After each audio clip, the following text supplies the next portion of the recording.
Z chess generation? Is it the boomers with their old school tricks? X with their chess engines? Or maybe Gen A with their skibidi toilets? Who wrote this? Boomer versus Gen A. So this game was weird from the start. Not only was it the oldest versus the youngest bot we have, but Lee decided to start with H4, which already is a mistake. He's not occupying the central squares, he is not developing his minor pieces.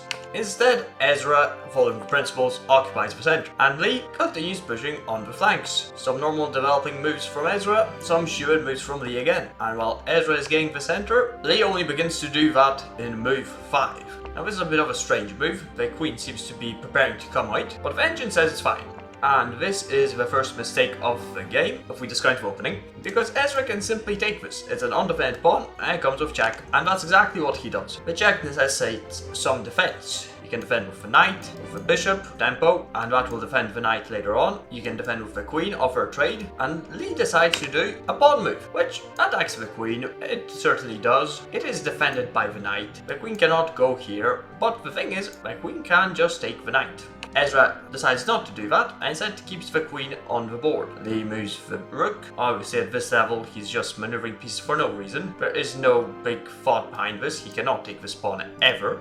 And Ezra instead brings the bishop in, attacking the knight, developing, preparing to castle. The problem is, this is a blunder, as we can see in the evaluation box, because after e3, the queen is under attack, and there is no good response. The engine suggests e takes on d4, and the bishop just takes the queen, and that's all she wrote. Because the queen cannot go along this diagonal, it cannot go here, here, here, along this line, because the queen is stuck. She cannot go along this line, she cannot go along this line. The only square is this, and this square she can also not go to. So, pawn takes, bishop takes. Of course, Lee is not good enough to see that, so that did not fall. Instead, his move was h2. A very fast, rapid developing move, really puts some threats into this game. Ezra decides to take the knight, they trade, then he takes the pawn, and Lee does not take back with the pawn, instead moving his rook, defending this pawn. Ezra takes the pawn, which is getting dangerously close to promoting, and Lee just continues pushing a pawn. Developing move again, defending this pawn from the bishop, castle, barreling down the center. These pieces can push, this bishop can move out of the way. It's starting to become dangerous. Rook moves back, and of course it is being sacrificed here, and it is being taken.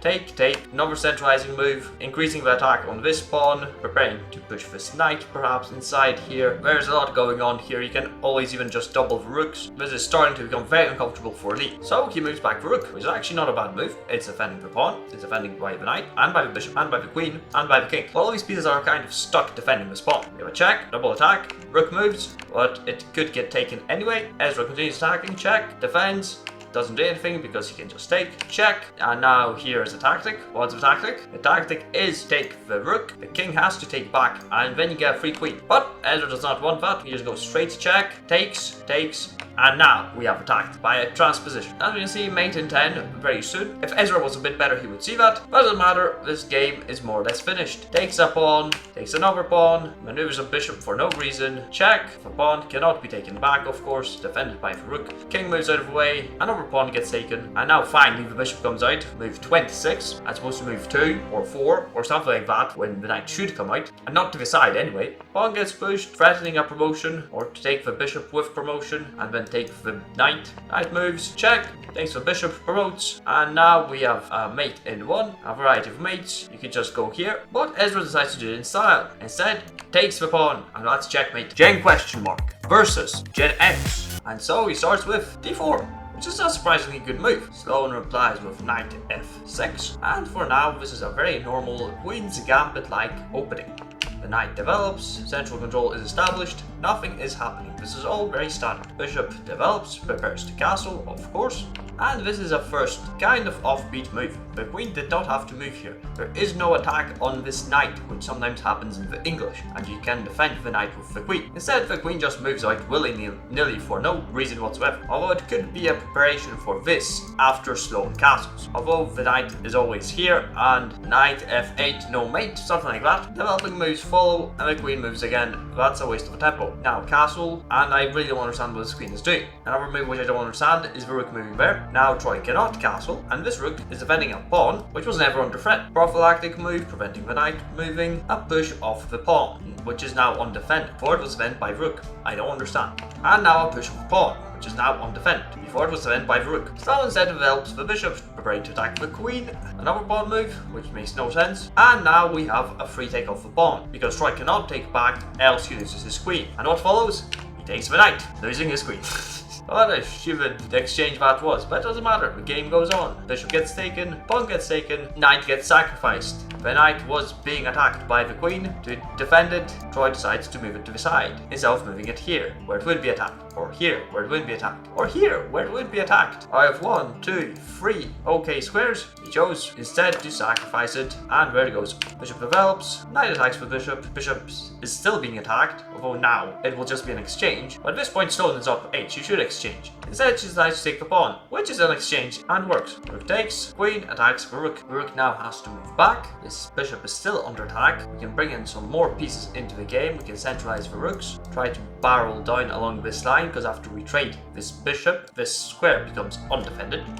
So rook goes back, pawn attacks the knight, and now we have a bishop move, which again doesn't make sense. It's attacking a pawn, which is defended once, twice. It could have been better placed here. It would have been defended by the rook, attacking the knight. Whatever. Centralization, just like I said. King moves out of the way to avoid the danger, and the knight gets taken for free. Now the bishop moves away. It cannot be traded with the knight, but it can't be traded with the bishop. It's actually not a trade, it's just a free piece. Now we can have some discovered checks. We go here to discovered check. We can take the bishop later on, although if he goes here then it's defended. You can always go here, here. We can go wherever we want with this knight. It's a discovered check anyway, just like that. Check, pawn defends, we take, and for some reason Troy doesn't take back the free knight. Instead moves his rook, which now gets attacked, and now goes back. And we're just wasting temp here. And so instead is preparing to attack. Just some moves, some random rook moves by Troy, while Sloane's rook moves are very pertinent, very aggressive. Renting this pawn, give some checks. This knight is no longer free. The king is running out of squares.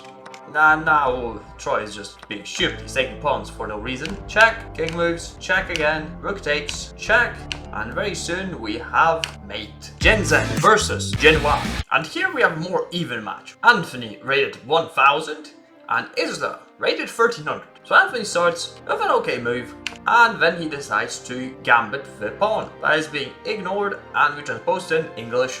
Now he is adamant that he wants to sacrifice this pawn, and he pushes it further, because now it can get taken by the bishop. Isla ignores that opportunity, develops her knight, and the game goes on. The pawn gets pushed, perhaps praying to defend it, but now this diagonal looks kind of dangerous. Anthony moves his queen, nonsensical moves as always. I don't understand why everyone wants to move their queen out that quickly, but it doesn't matter. The pawn gets stacked, and now there's a double attack, and there's still only one defender. Queen moves again. Now there's a threat. How do you defend this rook? You cannot move the bishop, because the bishop just gets taken. Instead, you can push this pawn, because it's defended by the knight. And that is what follows. Now there's a pawn move, prevents the knight from coming in, perhaps prepares to defend this pawn, and Isla decides to go mental. She's defending this pawn with her king, and I have no idea why she's doing that. Pawn gets taken, it's ignored, queen moves out, another pawn gets taken, and now Isla takes back. And now this position is strange, because we still have a lot of pieces on the back rank, and both players have a knight and a queen moved out. But what do I know?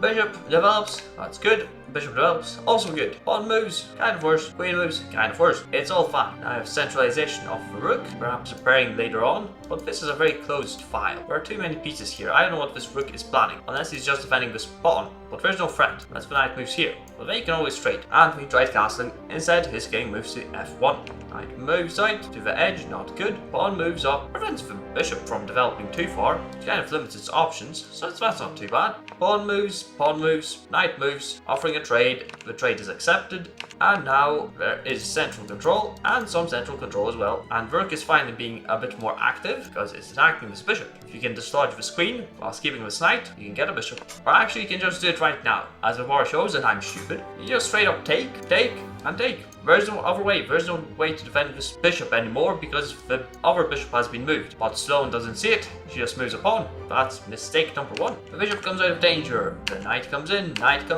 Pawn gets pushed. King goes back to its original square. Anthony thinks if he puts it back, he can just castle in the next move. Well, that's not how this game works. Then we just have some pawn pushes which do not do anything significant, some queen moves which do not do anything significant, and yeah, we just trade some pawns, maneuver a bishop, a knight, and this is now now very positive for Isla. You can move out of the danger, you can move the rook. This is not a threat, and that's what happens. And I get sacked for some reason, and it's not only the knight that gets sacked, it's actually the queen that gets taken. And now this is all looking very bad, because the knight also goes eventually. Check, king moves, check again, rook moves, bishop gets taken, king takes, but now this is all more or less said and done. Bishop moves again for some reason, take, check. This isn't the best move, as you can take the bishop at this point, and that's what happens. And now, this is a blunder. The rook moved, and now if you push this bishop here, the king will have to take or move, and whatever it does, you get the queen in the end. And now it's all game, all over. But that doesn't happen. Rook moves, and we're back to mate in 11. Check, king moves, check, takes, moves, prepares, king moves to defend the pawn, doesn't matter, moves, bishop moves, and now we have a check, king moves, and mate in 1. Game over. Gen Z versus Gen X. So again, we have a strange opening, as always. Some gambits, some pawn pushes, which don't make much sense, but it's fine. And then we'll move on. Pieces get developed, bishops, knights, it's all good. Queen gets developed, threatening this. That gets defended with a pawn push, and our pawn gets dropped. Anyway, now this knight is being threatened with check, and so it gets defended. Should you trade at this point? I think you should, because once the rook takes back, Isla couldn't castle on this side. It's not like she'd want. This side is completely destroyed, look at all these holes. But still, I think it wouldn't be a bad move. Instead she decides to move back. Isla attacks the pawn, there's 2 attackers, 1 defender, which is interesting. And so there's defense. Pawn gets pushed, preparing to flank out of a bishop. Castle, standard developing moves. Over here, it seems. Bishop takes, pawn takes. Now we have doubled pawns here and a dangerous side to castle on because this file is open. So this was a good move. Rook attacks the queen, queen moves out of the way, there's still trades possible, but instead Isla decides to attack the bishop. Take, bishop is under attack, so it moves back. Pawn now tries to destabilize this pawn. So after take, you can always take back. We can first take back the a4 pawn, and then this pawn is always hanging. Let's defend with the bishop, but then we have a double attack, so it's always hanging anyway. So to avoid that, pawn gets pushed, and for some reason, Isla decides to gambit away her knight. But before taking it, Stone decides to double attack the knights. And now once one moves, the other's defender gets lost, and there's no communication between them. Knight moves, exactly, take, and now if Isla takes back, there's always take with check. So take, and she actually doesn't decide to do that. She decides to push for a queen. Knight defends the square, but it gets taken. King moves up, bishop defends the square, bishop attacks this pawn, and now we get a queen, which cannot be taken back, only by the rook. And then we exchange, and the king moves up, giving another defender to this knight. King moves up, attacking off the bishop, bishop moves, now attacking a pawn, traded. She does not take this pawn for some reason. Perhaps I don't understand much. Perhaps if she takes, bishop can move here. We always have this diagonal for the rook, so maybe we don't want to do that. Pawn defends, check, takes, push, check. This pawn will get taken very soon, and now Sloane's advantage is massive. The pawn can get pushed, but it's undefended. King gets a vibe check, king goes back, king passes the vibe check.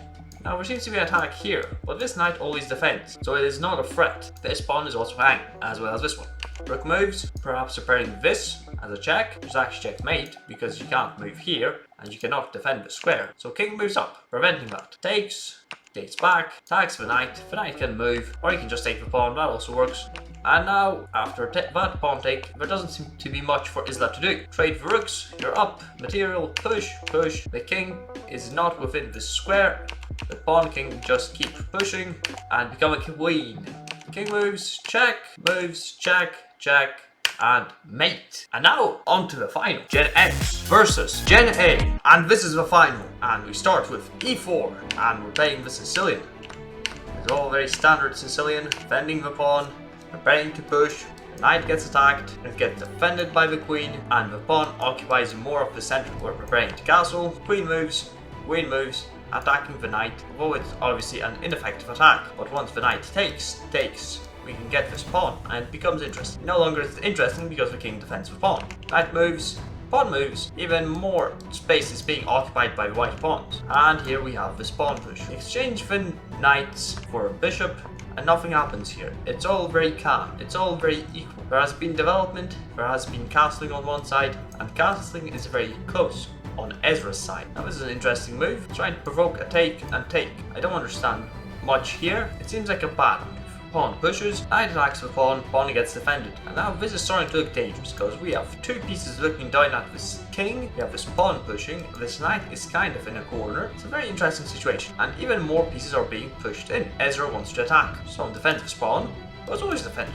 So a strange move, and Ezra continues. He's piling on the attackers, while Sloan is wasting time by continuously moving the queen. The pawn pushes, attacking the knight. The pawn could take back, but then the rook comes in, and the king gets very exposed here. So the knight instead moves back, and the pawn gets taken anyway. To prevent a promotion, rook moves, pawn moves, and we're slowly piling up on this pawn and on this king. So to defend this, a bishop move. But the thing is, there's a fork. King gets forked, and the rook will get taken soon. This bishop can always be taken, though it is very well defended. Take, now there's a check, and seemingly it's good, preventing the opponent from castling. But this is a mistake, because after king takes, this whole line is open for a rook and for a queen. It's a terrible move. You've lost all blockage. Before the bishop was here, and the pawn was here, and the knights were defending this bishop, and you only had this pawn to attack because you weren't going to sack the rook and the queen. And now it's all looking bad. Takes, knight defends, takes, and now this was a mistake. Ezra got too greedy by taking this pawn, because now the queen has nowhere to escape. She cannot go here, or here, or here, because the knights are defending these squares, or here because the king and the rook are defending, and all this line is being attacked by the rook. So now we have to sack the queen for a knight, and after the queen takes back and we take the rook, it's all equal, and it was so dominant for Ezra just a second ago. Now Sloan takes the pawn, attacks the rook, and the rook instead attacks the knight. But this is all very unclear. Now king moves back, pawn gets taken, and now we have a double attack. But we also have a double defense, so that's interesting. Pawn gets taken, check, take, check, trying to dislodge the king if it moves anywhere else than these two squares, for example here, here, or here.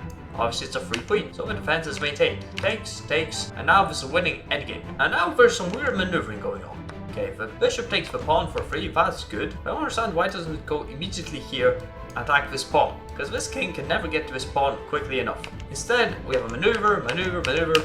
We're just pointlessly moving the bishop and the king all this time. This pawn should have been taken ages ago, and now instead we sack a bishop for a pawn. It's like he is winning, don't get me wrong. We have 3 pawns against 2 pawns, and this pawn is falling. But it's a stupid combination. It should have been much easier. Okay, king moves up, we could have taken the pawn, king moves, and now we just push the pawns. It's a formality.